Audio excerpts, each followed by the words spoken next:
বিভূতিভূষণ বন্দ্যোপাধ্যায় তারানাথতান্ত্রিক নিয়ে যে গল্প শুরু করেছিলেন তারই সুযোগ্য সন্তান তারা দাস বন্দ্যোপাধ্যায় সে গল্পটার পূর্ণতা দান করেছেন।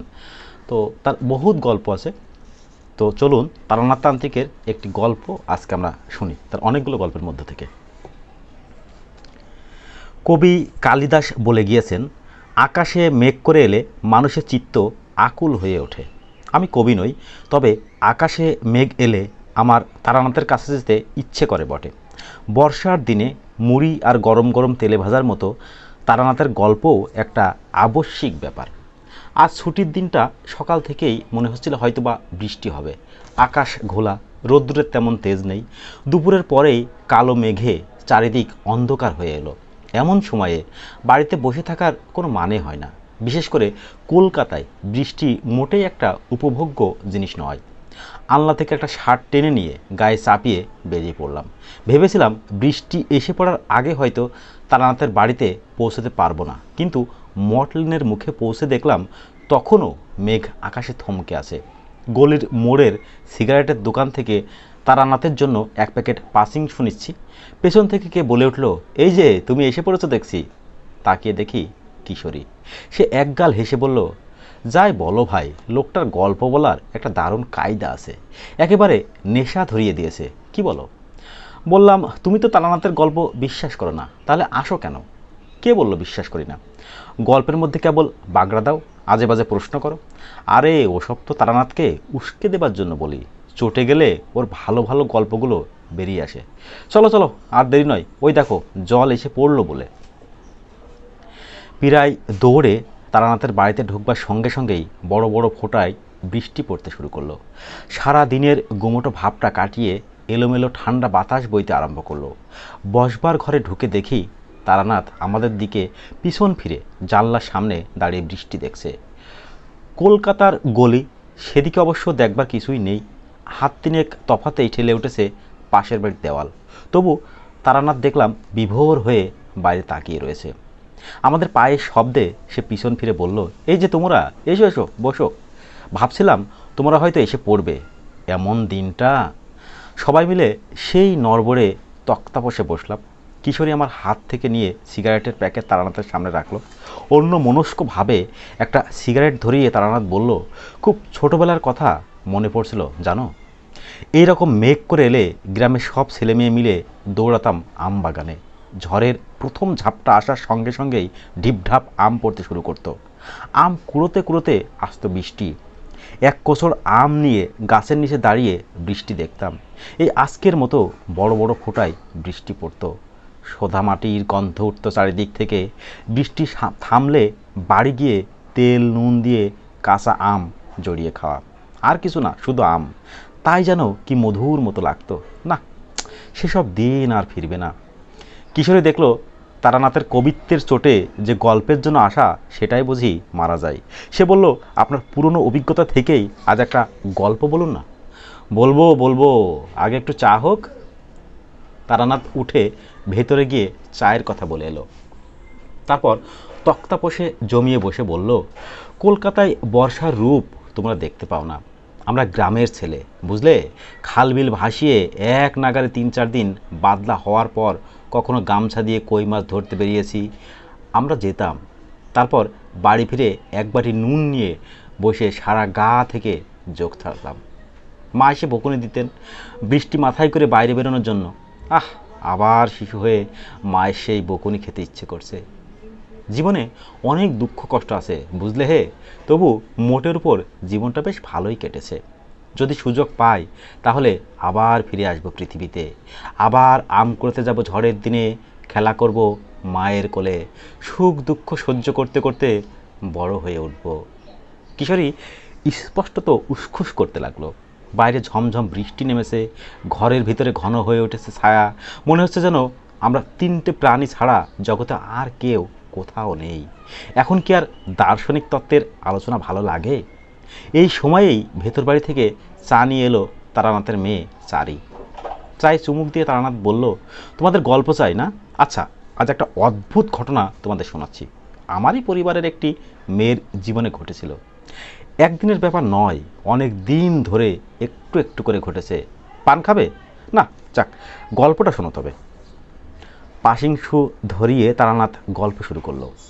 তোমরা তো জানো আমি একান্নবর্তী পরিবারে মানুষ হয়েছি। দুবেলা আমাদের বাড়িতে প্রায় 50খানা পাত পড়তো। আপন কাকা জ্যাঠারা তো ছিলই, বাবার এক দুঃসম্পর্কের ভাইও আমাদের সংসারে থাকতেন। আমরা ভাই বোনেরা তাকে রাঙা কাকা বলে রাখতাম।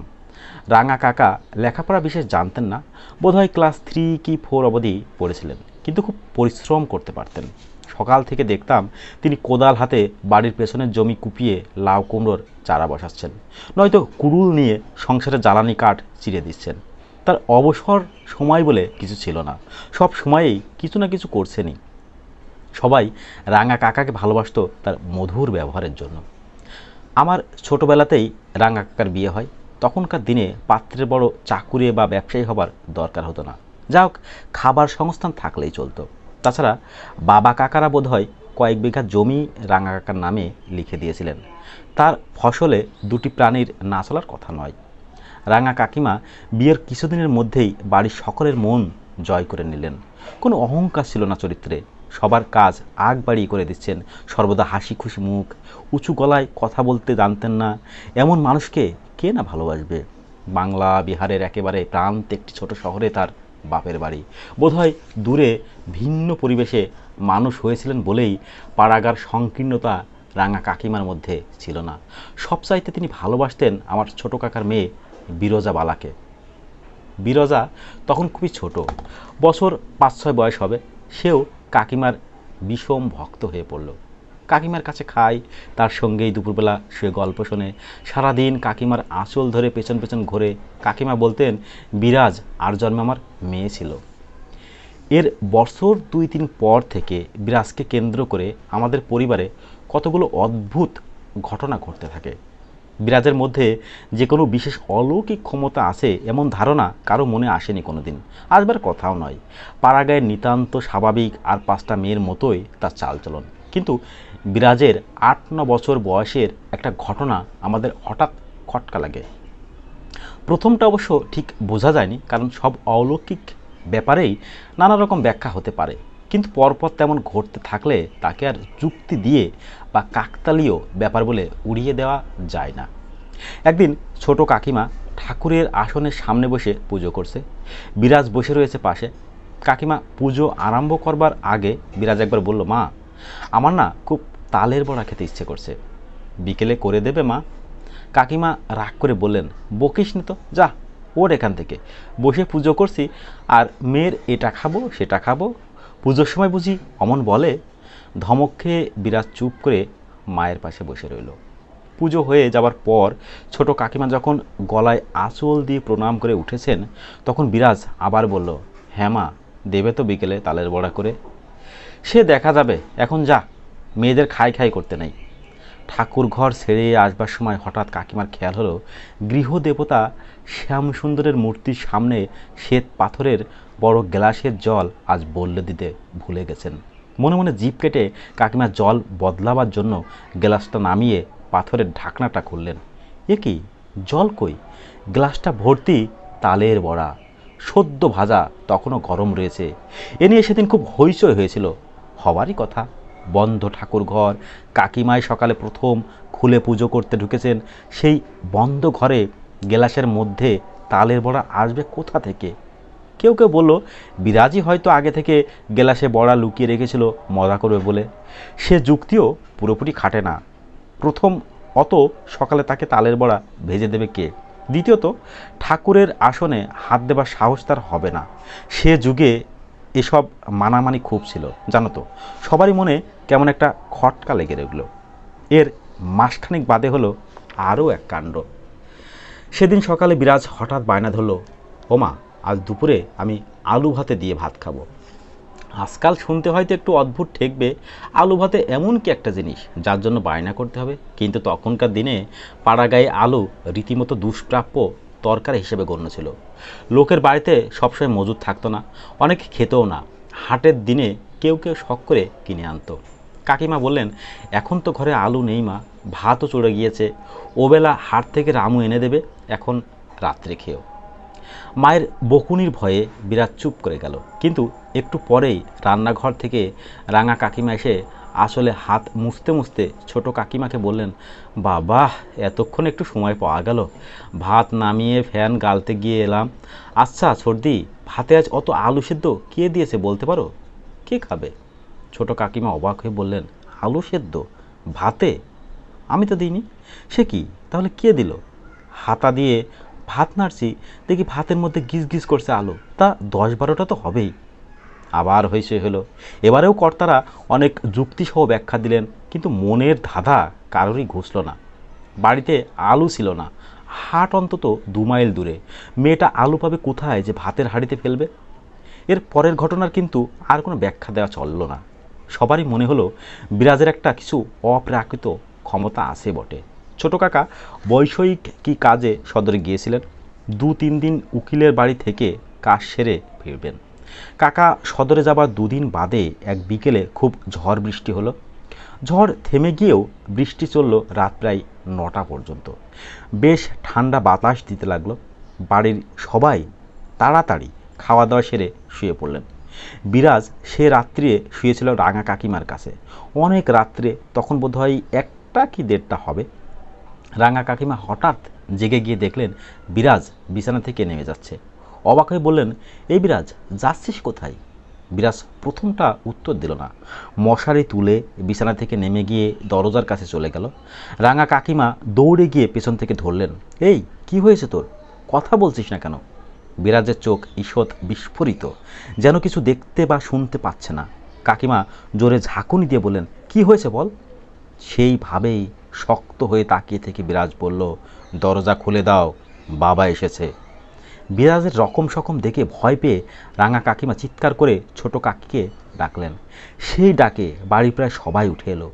সবাইয়ের একই প্রশ্ন, কি হয়েছে, অমন করছিস কেন? বিরাজ কেবল বলে, দরজা খুলে দাও, বাবা দাঁড়িয়ে থাকবে নাকি? শেষে বাবা বিরক্ত হয়ে বলবেন, চল দেখি কেমন তোর বাবা এসেছে, বাবা এলে ডাকতো না? বাইরের দরজার খুলে দেখা গেল কোথাও কেউ নেই। রাত্রির ঝিমঝিম করছে। ততক্ষণে বিরাজেরও সেই ভাবলেশীন শূন্য দৃষ্টি কেটে গিয়ে সে একটু স্বাভাবিক হয়েছে। সবাই মিলে তাকে বকাবকি করে দরজা বন্ধ করতে যাবে, হঠাৎ দেখা গেল বাড়ি থেকে কিছু দূরে আমবাগানের মধ্যে কিসের আলো, কাদের যেন গলার আওয়াজও শোনা যাচ্ছে। বাবা হেঁকে বললেন, কে কে আসে রে? ছোট কাকার গলার উত্তর এলো, দাদা আমি। ছোট কাকাই বটে। সদর থেকে রওনা দিয়ে মাঝপথে ঝড় বৃষ্টিতে পলাশপুরের মোড়লের বাড়ি আশ্রয় নিয়েছিলেন। তারা না খেয়ে ছাড়েনি, সঙ্গে লোকও দিয়েছে। বাড়ির সবাই জড়ো হয়েছে দরজার কাছে। তাদের মুখের দিকে তাকিয়ে ছোট কাকা বিস্মিত কণ্ঠে বললেন, কি হয়েছে দাদা, এত রাত্রে সবাই জেগেছে? বাবা বললেন, কিছু না, তুই ভেতরে আয়। এবারে কিন্তু বেশি আলোচনা হলো না। বিরাজের ক্ষমতার ব্যাপারটা বাড়ির লোকেরা একরকম মেনেই নিল। হয়তো পরপর কয়েক মাস কিছুই না, হঠাৎ একদিন বাবা বাড়ি থেকে বেরোচ্ছেন, যাবেন আমার জ্যাঠতুতো বোনের বিয়ের বাজার করতে। তাকে বিরাজ বলল, জেঠু আজ তুমি কোথাও যাবে না। কেন রে, কেন যাব না? না, তুমি যাবে না। বাবা অবশ্য তা সত্ত্বেও বেরোচ্ছিলেন। মা আটকে দিয়ে বললেন, থাক, আজকের দিনটা থেকেই যাও, বিরাজের ব্যাপারটা তো জানোই। অগত্যা বাবা থেকে গেলেন। 2 দিন পর খবর পাওয়া গেল যে ট্রেনে বাবার যাওয়ার কথা ছিল, সে ট্রেন বর্ধমান ছাড়িয়ে কি একটা ছোট স্টেশনে ঢোকার মুখে উল্টে গিয়েছে। বহু লোক হতাহত হয়েছে। বাবা একবার বিরাজকে আলাদা রেখে জিজ্ঞেস করেছিলেন, হ্যাঁ রে, এই যে তুই অনেক আগে আগে থেকে বলে দিতে পারিস, কি করে জানতে পাস বলতো? বিরাজ চুপ করেছিল। শেষে বাবা এক ধমক লাগাতে সে কেঁদে ফেলে বলল, আমি সত্যি কিছু জানি না জেঠু, আমি কিচ্ছু বলি না, আমার মুখ দিয়ে কে যেন অমনি বলে। বিরাজ কেঁদে ফেলায় বাবা একটু অপ্রস্তুত হয়ে বললেন, আচ্ছা আচ্ছা, যা এখন, কাঁদছিস কেন, কাদার মতো কি বলেছি? এর কিছুদিন পরে খবর এলো রাঙা কাকিমার বাবা মারা গিয়েছেন। কাকিমার মা ছিলেন না, ছোটবেলা থেকে বাবার কাছেই মানুষ। যে ভদ্রলোক খবর দিতে এসেছিলেন তিনি বললেন, মারা যাবার আগে উইল করে কাকিমার বাবা তার সম্পত্তি ছেলে মেয়েদের মধ্যে ভাগ করে দিয়েছেন। কাকিমার ভাগে পড়েছে বসত বাড়িতেই। ছেলেরা দূরে দূরে নানা জায়গায় কাজকর্ম করে, তারা কোনো দিনই আর দেশে ফিরবে বলে মনে হয় না। এই অবস্থায় মেয়ে জামাইয়ের এখনই গিয়ে বাড়ি দখল দেওয়া উচিত, নইলে বেদখল হয়ে যাবার সম্ভাবনা রয়েছে। রাঙা কাকা সবার সঙ্গে পরামর্শ করলেন। ঠিক হলো ওই বাড়ি বিক্রি করে দিয়ে সেই টাকায় রাঙা কাকা এখানে কিছু জমি জমা কাকিমার নামে কিনবেন। তবে উইলের প্রবেট নেওয়া, খদ্দের জোগাড় করা এবং বাড়ি বিক্রির ব্যবস্থা করা ইত্যাদির জন্য কাকা কাকিমাকে হয়তো 2-3 মাস সেখানে গিয়ে থাকতে হবে। আমাদের বাড়িতেই কাকিমা চতুর্থীর শ্রাদ্ধ করলেন। তারপর রাঙা কাকা তাকে নিয়ে চলে গেলেন শ্বশুরবাড়ি। যাবার আগে রাঙা কাকিমা বিরাজকে কোলে নিয়ে আদর করে গেলেন, বললেন, লক্ষ্মী হয়ে থাকবি কেমন, আমি কদিন বাদেই চলে আসবো, তোকে কত গল্প বলবো। রাঙা কাকা আর কাকিমাকে বাড়ির সবাই খুব ভালোবাসতো, সে কথা তো আগেই বলেছি। তাদের এই সম্পত্তি প্রাপ্তির ঘটনায় সবাই খুশি হলো। মাস দেড়েক পর একদিন সকালে ঘুম থেকে উঠে আমরা ভাই বোনেরা দুধ মুড়ি গুড় দিয়ে জল খাবার খাচ্ছি রোয়াকে বসে। এমন সময় বিরাজ আমার মাকে বলল, জেঠিমা, কাল রাত্রে রাঙা কাকিমা কখন এসেছে দেখছি না তো। মা অবাক হয়ে বললেন, কই, সে তো আসেনি। কে বলল তোকে? কেউ বলেনি, আমি দেখেছি। মায়ের মুখ শুকিয়ে গেল। বিরাজকে আর কোনো কথা না বলে সোজা বাবাকে গিয়ে জানালেন। বাবা ভেতর বাড়িতে এসে বিরাজের গায়ে হাত বুলিয়ে আদরের স্বরে বললেন, কি হয়েছে মা? রাঙা কাকিমার ব্যাপারে কি বলছিলি? কাল রাত্রে রাঙা কাকিমা এসেছিল তো, আমার ঘুম ভেঙে গিয়েছিল। দেখলাম কাকিমা ঘরে ঢুকে আমার দিকে তাকিয়ে হাসলো, তারপর আবার বেরিয়ে গেল। আমার সঙ্গে কথা বলল না জেঠু। তুই স্বপ্ন দেখেছিস, বৌমা তো আসেনি। বিরাজ আপত্তি করে বলল, না জেঠু, স্বপ্ন না, আমি যে পরিষ্কার দেখলাম। কেমন সুন্দর লাল পাড় নতুন শাড়ি পরেছিল, আর কি সিঁদুর দিয়েছে মাথায়, বাব্বা, চুল সব সিঁদুরে মাখামাখি। বাবা হঠাৎ কেমন ফ্যাকাশে হয়ে গিয়ে বললেন, এই চুপ চুপ, কি দেখতে কি দেখেছিস ঘুমের ঘরে, বাজে বকিস না। বিরাজের কথাটা কিছুক্ষণের মধ্যে বাড়ির মধ্যে রাষ্ট্র হয়ে গেল। মা কাকিমারা উদ্বিগ্ন মুখে পরামর্শ করতে বসলেন। একজন পুরুষ মানুষ কেউ গিয়ে খোঁজ করে এলে ভালো হয়। সবাই ভালো আছে নিশ্চয় ঠাকুরের কৃপায়, তবু দেখে এলে ক্ষতি কী? পরদিন বিকেলে মেজ কাকা যাবেন বলে প্রস্তুতি নিতে লাগলেন, কিন্তু তাকে আর রওনা দিতে হলো না।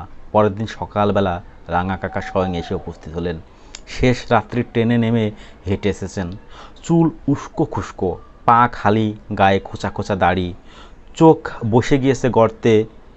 বাড়ির দাওয়ায় বসে দু একবার ফ্যাল ফ্যাল করে এদিক ওদিক তাকিয়ে হঠাৎ তিনি চিৎকার করে কেঁদে উঠলেন, দাদা, আপনার বৌমাকে রেখে এলাম। মাত্র 3 দিনের জ্বরে মারা গিয়েছেন রাঙা কাকিমা। আজ থেকে 1 সপ্তাহ আগে কয়েকদিন আচ্ছন্নের মতো ছিলেন রাঙা কাকা, একটু ধাতস্থ হয়ে গতকাল রওনা দিয়েছেন। আরও শোনা গেল পুজোয় পরবেন বলে কাকিমাকে একখানা ভালো লাল পাড় শাড়ি কিনে দিয়েছিলেন রাঙা কাকা। শেষ যাত্রার সময় সেইটে পরে দেওয়া হয়েছিল। পাড়ার মেয়েরা এসে সিঁদুরের কৌটো উপুর করে দিয়েছিলেন মাথায়। বাংলা সীমান্তে একটি অখ্যাত শহরের ক্ষুদ্র নদীর তীরে রাঙা কাকিমার নশ্বর দেহ ছাই হয়ে গিয়েছে। কাকিমার মৃত্যুতে আমাদের বাড়ির সকলে প্রকৃতই শোক পেলেন। কিছুদিন সবারই মুখ বিষণ্ণ, বাড়িতে কেউ উঁচু গলায় কথা বলে না, হাসে না। কিন্তু সব শোকের তীব্রতায় সময় চলে যাবার সঙ্গে সঙ্গে কমে যায়। পৃথিবীর নিয়মই এই, যাকে না হলে জীবন কাটানো অসম্ভব বলে মনে হয়, সে সরে গেলে হঠাৎ আবিষ্কার করা যায় তাকে বাদ দিয়েও দিব্যি চলে যাচ্ছে। একদিন আবার সংসারের চাকা ঠিকঠাক চলতে শুরু করলো। মাঝে মাঝে হাসির শব্দও শোনা যেতে লাগলো। একেবারে স্তব্ধ হয়ে গেলেন কেবল রাঙা কাকা। যে মানুষ হাতে কাজ না থাকলে ছটফট করতো, সে সারাদিন বসে আছে ঘরের রোয়াকে, চোখ দুটো উদাস দীপ্তিহীন, মুখে একটাও কথা নেই। খাওয়ার সময় জোর করে ডেকে নিয়ে যেতে হয়। সংসারের কোনো ব্যাপারে কোনো উৎসাহ নেই।